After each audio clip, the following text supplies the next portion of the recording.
Hello students, मैं आरती आज आपके सामने माइक्रो इकोनॉमिक्स का सेकंड चैप्टर शुरू करने वाली हूँ। Central problem of an economy. ये क्लास 11th का सेकंड चैप्टर है। हम फर्स्ट चैप्टर के बारे में ऑलरेडी डिस्कशंस कर चुके हैं। सबसे पहले बात करते हैं कि इकोनॉमिक प्रॉब्लम होती क्यों है, क्यों अराइज होती है और कौन सी होती है। हम लोगों ने फर्स्ट चैप्टर में इकोनॉमिक प्रॉब्लम के बारे में शॉर्ट में डिस्कशंस किया था, लेकिन आज हम डीप में डिस्कशंस करेंगे। सबसे पहले हम बात करते हैं कि इकोनॉमिक प्रॉब्लम और सेंट्रल प्रॉब्लम में बीच में डिफरेंस क्या है। Economic problem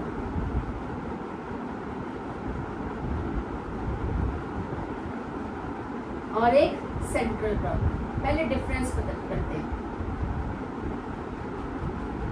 economic problems arise होती क्यों हैं? इकोनॉमिक प्रॉब्लम इसलिए अराइज होती है क्योंकि रिसोर्सेज कैसे होते हैं, स्केयर्स होते हैं और लिमिटेड होते हैं। स्केयर्स रिसोर्सेज के स्केयर होने की वजह से हमारी इकोनॉमिक प्रॉब्लम अराइज होती है। अगर आपसे पूछा जाए कि इकोनॉमिक प्रॉब्लम क्यों अराइज हो रही है, क्यों उठ रही है, तो उन्होंने कहा रिसोर्सेज कैसे है मेरे बच्चे, रिसोर्सेज लिमिटेड है या स्केयर है, जिसकी वजह से हमारी इकोनॉमिक प्रॉब्लम्स अराइज होती है। ठीक है, अब इकोनॉमिक प्रॉब्लम और सेंट्रल प्रॉब्लम में थोड़ा सा डिफरेंस है।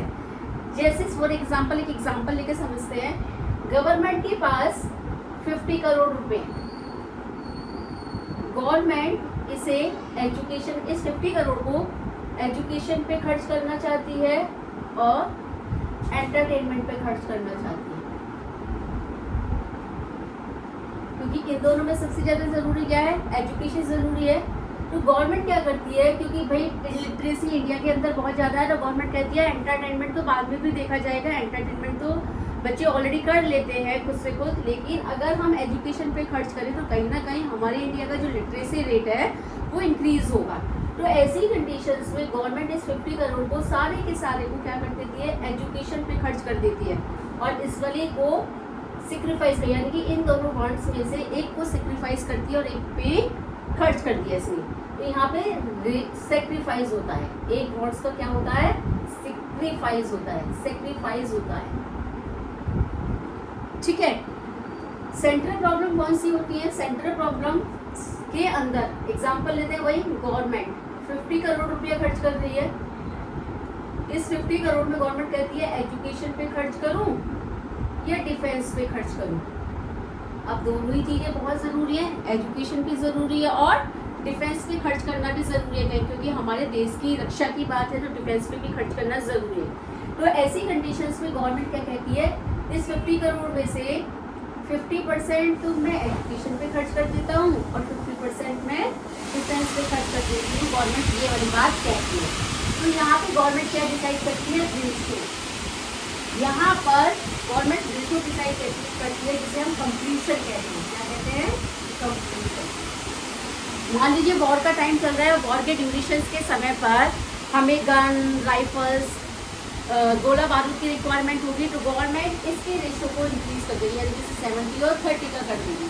तो यहाँ पर गवर्नमेंट क्या करती है, सेंट्रल गवर्नमेंट में गवर्नमेंट रेशियो डिसाइड करती है, जबकि इकोनॉमिक प्रॉब्लम में गवर्नमेंट एक बॉन्ड्स को क्या कर देती है, सेक्रीफाइस कर देती है। इट्स क्लियर, दोनों में डिफरेंस पता होना चाहिए कि इकोनॉमिक प्रॉब्लम किसे कहते हैं और सेंट्रल प्रॉब्लम किसे कहते हैं। अब बात आती है कि इकोनॉमिक प्रॉब्लम कौन कौन सी है। तो हम लोगों ने पहले वाले चैप्टर में डिस्कशन किया था शॉर्ट्स में, 3 इकोनॉमिक प्रॉब्लम होती हैं। पहली देखते हैं,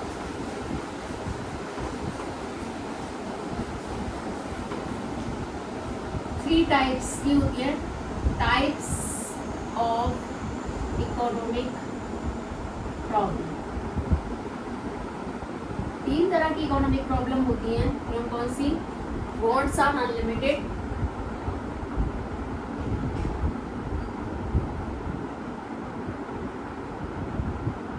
लिमिटेड रिसोर्सेज और ऑल्टरनेटिव यूज ऑफ रिसोर्सेज। ये 3 तरह की हम लोगों ने पहले वाले चैप्टर में डिस्कशन किया था, लेकिन आज हम थोड़ा सा ब्रीफ में पढ़ने वाले हैं। वॉन्ट्स आर अनलिमिटेड, जो ह्यूमन वॉन्ट्स हैं वो कैसी हैं, अनलिमिटेड है। जैसे ही एक वांट सेटिस्फाइड होती है हमारी दूसरी वांट्स अराइज हो जाती है। आप अपने ऊपर एग्जांपल लीजिए, आज आपको कोई चीज़ पसंद आई, आपने अपने पेरेंट्स से कहा कि आज आप ये मुझे दिला दीजिए, या आपको कोई नया फ़ोन दिया गया, आज से 2 साल बाद 4 साल बाद क्या करेंगे, आप कहेंगे कि आपका उस फ़ोन से मन भर जाएगा, या वो ख़राब हो गया या मन भर चुका है, तो आप कहेंगे भाई यूज़ करते करते इतना टाइम हो गया और नई टेक्नोलॉजी आई है तो क्यों ना आप उसको नया फ़ोन यूज़ करें। तो जैसे ही वो फ़ोन सेटिस्फाइड होगी आप दूसरा नया फ़ोन खरीद लेंगे, फिर कोई नई टेक्नोलॉजी आ जाएगी तो कुछ और खरीद लेंगे। तो वांट्स कैसी होती हैं, अनलिमिटेड है। आज कुछ सेटिस्फाइड किया, फिर दूसरे दिन, तीसरे दिन, चौथे दिन कोई और वांट्स अराइज हो जाएगी। तो वांट्स कैसी होती है, अनलिमिटेड होती हैं। लिमिटेड रिसोर्सेज कैसे है, लिमिटेड है। लिमिटेड रिसोर्स की वजह से ही हमारी इकोनॉमिक प्रॉब्लम अराइज होती है, यानी कि लिमिटेड रिसोर्स है जिसकी वजह से चॉइस अराइज होती है। अभी हमने एक एग्जांपल भी समझा था कि गवर्नमेंट कहाँ पे खर्च करे, कि गवर्नमेंट एजुकेशन पे खर्च करे या एंटरटेनमेंट पे खर्च करे। या आप अपना एग्जांपल लीजिए, मान लीजिए आपके जेब में पॉकेट में 500 रुपीज़ है और आपका बर्थडे है, ठीक है। आप बर्थडे पे अपने फ्रेंड्स को बाहर लेके गए, आप ये कहते हो भाई या तो बर्गर खा लो या पिज़्ज़ा खा लो। भाई 250 रुपये का एक पिज़्ज़ा आता है या 200 रुपये का एक पिज़्ज़ा आता है, भैया 2 पिज़्ज़ा आ पाएंगे और हम 10 जने हैं तो शायद पेट नहीं भर पाएगा। लेकिन अगर हम 30-30 रुपये का बर्गर खा लेते हैं तो सबका पेट भर जाएगा। तो ये आपको चॉइस करना पड़ा क्योंकि रिसोर्सेज कैसा था आपके पॉकेट में, लिमिटेड था। It's clear all of you. Alternative use of resources का यूज कैसा है, ऑल्टरनेटिव है। एक एग्जांपल लेती हूँ, जैसे मिल्क स्केयर है, मिल्क कैसा है, स्केयर है। लिमिटेड रिसोर्स की वजह से चॉइस अराइज होती है, स्केर्सिटी है क्योंकि रिसोर्सेज की। और मिल्क कैसा है, स्केयर है। स्केयर है तो मिल्क का यूज हम डिफरेंट पर्पज के लिए कर सकते हैं। कोई कर्ड बनाने के लिए करता है, कोई घी बनाने के लिए करता है, कोई खोआ बनाने के लिए करता है, कोई इसका यूज स्वीट्स बनाने के लिए कर रहा है। तो इसके ऑल्टरनेटिव यूज हैं या नहीं है। जैसे और एग्जांपल देखें, जैसे इलेक्ट्रिसिटी है, इलेक्ट्रिसिटी से बल्ब भी चल रहा है, इलेक्ट्रिसिटी से फैन भी चल रहा है, इलेक्ट्रिसिटी से इलेक्ट्रिक गीजर भी रन अप कर रहे हैं, वॉशिंग मशीन भी चल रही है हमारी, मतलब बहुत सारे इक्विपमेंट्स। और विंटर में अगर बात करें तो हमारे बहुत सारे इक्विपमेंट्स रन करते हैं, जैसे कि हीटर चल रहा है, रूम हीटर चल रहा है। तो इलेक्ट्रिसिटी के मल्टीपल यूजेस हैं या नहीं है। तो यही चीज़ बताई गई जो इकोनॉमिक प्रॉब्लम की अराइज होने का रीजंस क्या है। इकोनॉमिक प्रॉब्लम अराइज इसलिए होती है क्योंकि रिसोर्सेज कैसे होते हैं, स्केयर्स होते हैं, और स्केयर्स रिसोर्सेज की वजह से ही हमारी चॉइस अराइज होती है। It's clear. अब हम नेक्स्ट टॉपिक की तरफ चलते हैं, सेंट्रल प्रॉब्लम। हमारी 3 तरह की सेंट्रल प्रॉब्लम होती है, what to produce, how to produce और whom टू प्रोड्यूस।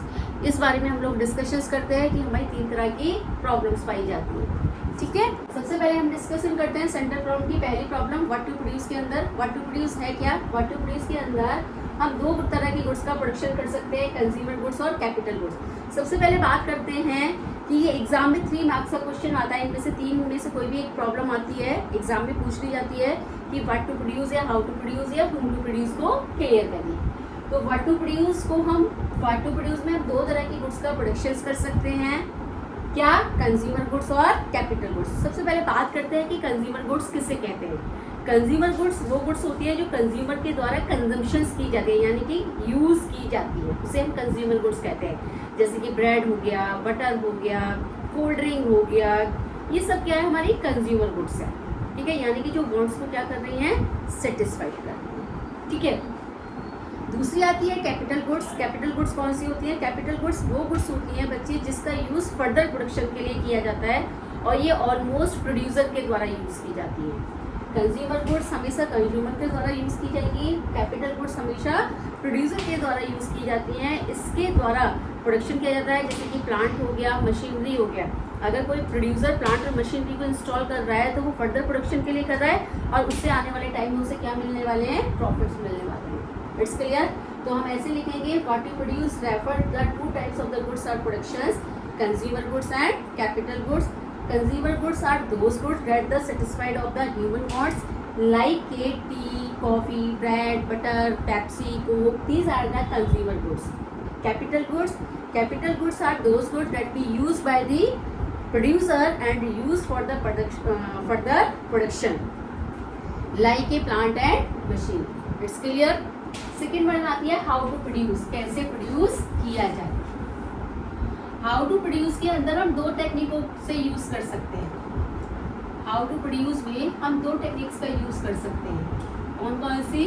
हम दो तरीके से प्रोडक्शन कर सकते हैं, एक labour intensive,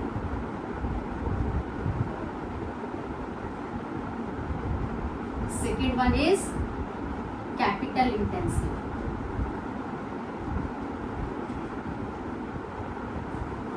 how to produce के अंदर हम फर्दर दो तरीके से प्रोडक्शन कर सकते हैं, लेबर इंटेंसिव और कैपिटल इंटेंसिव।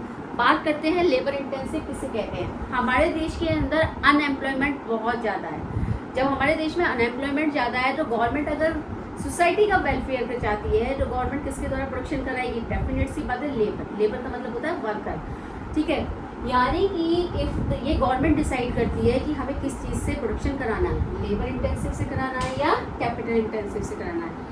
अगर प्राइवेट एंटरप्रेन्योर की बात करते हैं तो वो हमेशा कैपिटल इंटेंसिव का यूज़ करते हैं। अगर हम पब्लिक सेक्टर की बात करते हैं तो वो हमेशा ऑलमोस्ट लेबर इंटेंसिव का यूज़ करते हैं, क्योंकि लेबर इंटेंसिव से एम्प्लॉयमेंट लेवल क्या होता है मेरे बच्चे? इंक्रीज होता है।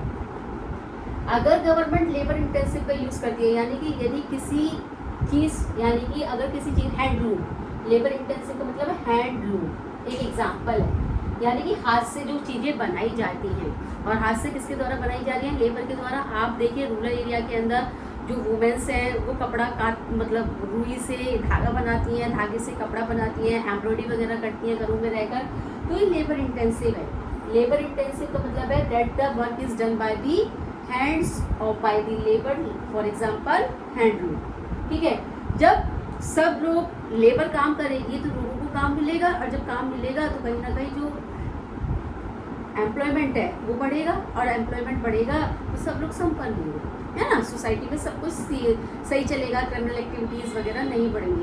क्योंकि आप देखते हो कि जिन लोगों के पास काम नहीं होता है या तो वो चोरी करते हैं, डकैती डालते हैं, ये सारे काम होने शुरू हो जाते हैं। मतलब ये आज की कंडीशंस बता रही हूँ मैं।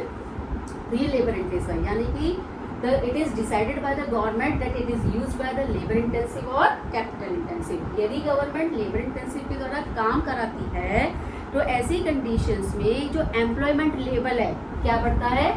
एम्प्लॉयमेंट लेवल बढ़ जाता है, ठीक है। यदि गवर्नमेंट क्या करती है? कैपिटल इंटेंसिव का यूज कराती है। कैपिटल इंटेंसिव का मतलब होता है मशीन्स के थ्रू काम कराती है।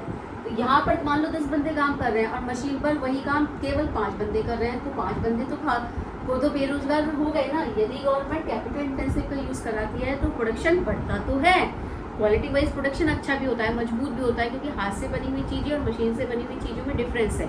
हाथ से बनी हुई चीज़ें बहुत नाजुक होती हैं, जबकि मशीन से बनी हुई चीज़ें बहुत ज़्यादा मजबूत होती हैं। तो कैपिटल इंटेंसिव से एम्प्लॉयमेंट लेवल जो है वो घटता है, क्वालिटी ऑफ प्रोडक्ट अच्छा होता है, क्वालिटी ऑफ प्रोडक्ट जो है वो अच्छा होता है, जबकि इसका क्वालिटी ऑफ प्रोडक्ट क्या होता है? डाउन होता है। डाउन मतलब हाथ से बना हुआ है, नाजुक है, जरा सा भी रगड़ दिया ब्रश से तो खराब हो जाएगा कपड़ा। तो ये आ गया हाउ टू प्रोड्यूस। उसके नेक्स्ट वन आता है whom to produce. Whom to produce में हम बात करते हैं कि किसके लिए प्रोडक्शन, हूम का मतलब किसके लिए प्रोडक्शन किया जाए। तो होम टू प्रोड्यूस में क्या सोसाइटी में इनकम का जो डिस्ट्रीब्यूशन है वो इक्वल है मेरे बच्चे। तो पहले बात करते हैं सोसाइटी की, होम टू प्रोड्यूस की बात करते हैं, थोड़ा डिटेल में पढ़ते हैं। होम टू प्रोड्यूस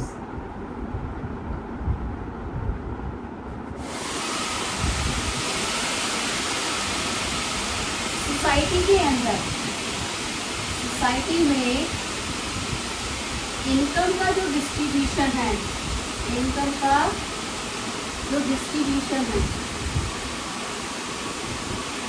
वो कैसा है? अनइक्वल। कुछ लोग बहुत ज़्यादा रिच है, कुछ लोग बहुत ज़्यादा पुअर है, डेफिनेट सी बात है। और कुछ मिडिल फैमिली के हैं, लेकिन हम ये मान के चलते हैं कि सोसाइटी का जो डिवाइडेशन है वो केवल 2 पार्ट्स में, रिच सेक्शन और पुअर सेक्शन। यदि गवर्नमेंट मान लो ये पुअर क्या है, बेचारा पुअर दुखी है, और ये क्या है? रिच है।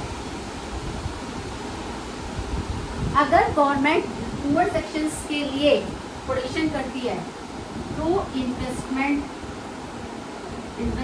लो रेट पे करती है, इन्वेस्टमेंट कम करेगी, यानी कि कम पैसा लगाकर प्रोडक्शन करेगी। आप देखो राशन की दुकानों पर अनाज वगैरह सब मिलता है ना, गवर्नमेंट के थ्रू मिलता है ना, 50 गवर्नमेंट ही तो कर रही है, यानी कि अगर गवर्नमेंट इन्वेस्टमेंट कर रही है गरीब लोगों के लिए तो इन्वेस्टमेंट लो करती है। जब लो करेगी तो प्रॉफिट भी कैसे होंगे मेरे बच्चे, लो होंगे। अगर प्रॉफिट लो होंगे तो जीडीपी में जो कंट्रीब्यूशन होगा वो भी कैसा होगा, लो। इसके लिए यस या नो, ठीक है। अब बात करते हैं रिचर्ड सेक्शंस के। रिचर्ड सेक्शंस कौन से होते हैं? रिचर्ड सेक्शंस, अगर गवर्नमेंट रिचर्ड सेक्शन के लिए प्रोटेक्शन करती है, जैसे कि बड़ी बड़ी कारें, आईफोन, ठीक है, एसी, ये मतलब जो केवल कुछ ही लोग, डायमंड्स, ज्वेलरी, गोल्ड, ये केवल कुछ ही लोगों के द्वारा तो अफोर्ड किए जा सकते हैं, सभी के द्वारा तो अफोर्ड नहीं किए जा सकते ना। अगर गवर्नमेंट रिचर्ड सेक्शन के लिए प्रोटेक्शन करती है तो इन्वेस्टमेंट भी कैसा करेगी, बिल्कुल जैसे इसका उल्टा कर दीजिए, अपोजिट कर दीजिए, इन्वेस्टमेंट क्या कर देगी, हाई कर देगी। यदि इन्वेस्टमेंट हाई करती है तो इसके प्रॉफिट भी ऑटोमेटिकली बढ़ जाते हैं, ठीक है। और जीडीपी में जो कंट्रीब्यूशन है, हमारी इकोनॉमी में जो कंट्रीब्यूशन है वो भी ऑटोमेटिकली क्या हो जाता है, इंक्रीज हो जाता है। तो मैं ये कहना चाहती हूँ मेरे बच्चे, ये सारी की सारी चीज़ें गवर्नमेंट के द्वारा डिसाइड की जाती है कि what to produce, how to produce और whom टू प्रोड्यूस। तो I hope you understand the topic. आपको टॉपिक समझ में आया होगा। अगर आपको टॉपिक में कहीं भी कोई डाउट होता है तो आप कमेंट बॉक्स में अपने डाउट्स को राइट आउट कर सकते हैं, आपको रिप्लाई मिल जाएगा। आगे हम इसका सेकंड पार्ट कल शुरू करेंगे। Thank you and have a nice day.